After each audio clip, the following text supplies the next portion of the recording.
Addicted MMA and DMI Images here today, tag teaming. Yeah. That's James. James Brum, who's just had another ridiculously quick fight. You're on a roll. Yeah. Talk us through tonight's fight. Massive banana skin in the sense of Hayden Sheriff stepping up on a few weeks' notice, and many people, if you look at the records, would say, why are you in there with him? I've just said in my post-fight interview, Cameron Else has struggled to find me a suitable opponent with over several or a couple of months' notice. Of course, even prior to Shock and Awe, we knew we were going to do this bout.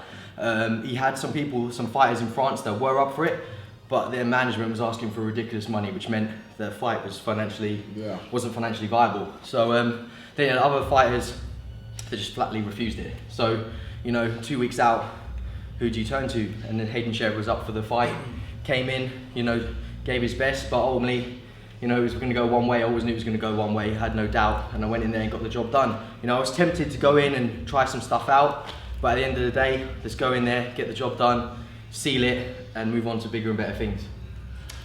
James, what did you implement in your training? I know you said that you had loads of pull-ups, but is there anything that you would have done differently depending on your opponent, or what have you actually added over the last few months? I'm always trying to keep a well-rounded skill set, because I know in the past, for example, I did at one point in my career become very one-dimensional. Obviously early on in my career I was more of take you down, ground and pound, you knew what you were going to get.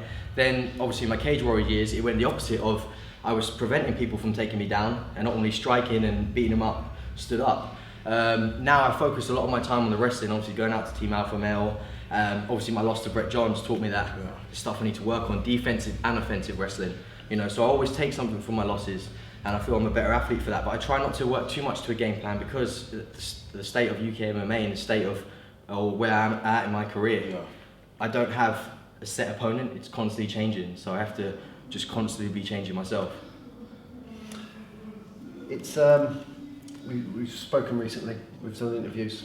You've just signed a new management, Sucker Punch Entertainment, yeah. Is anything happening? Will we be seeing possibly some stateside fights lined up? I hope so. I mean, they know that I'm going to PTT. July 14th I fly out there for a couple of months, training full time. And they've already said, let me know the dates and we'll see if we can hook you up either in Asia or Australia, which is brilliant news.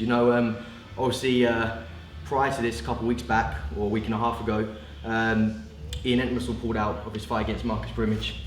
Is it UFC Fight Night 72 Glasgow? Yeah.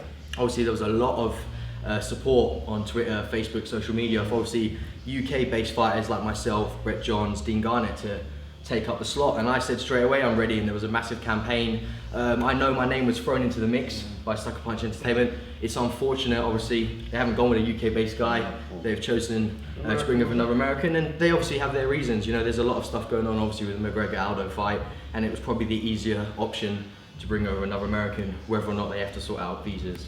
It's a shame, but I know that it's only a matter of time before we see me fight either in the UFC or another big promotion stateside or over in Asia, and I believe it. We all want to see that. Yeah, we all really want to see that. Yeah, I was going to say, you're extremely popular, you're highly ranked. Yeah. Many people believe that, you should be at the UFC. I mean, what is next for James Brum? Yeah, I mean, it's something we touched upon in our interview, wasn't it? Which is, it's just gone crazy. I didn't realise how big it would be, and the amount of links and people that have been sent, and the the audience that it's got on the internet.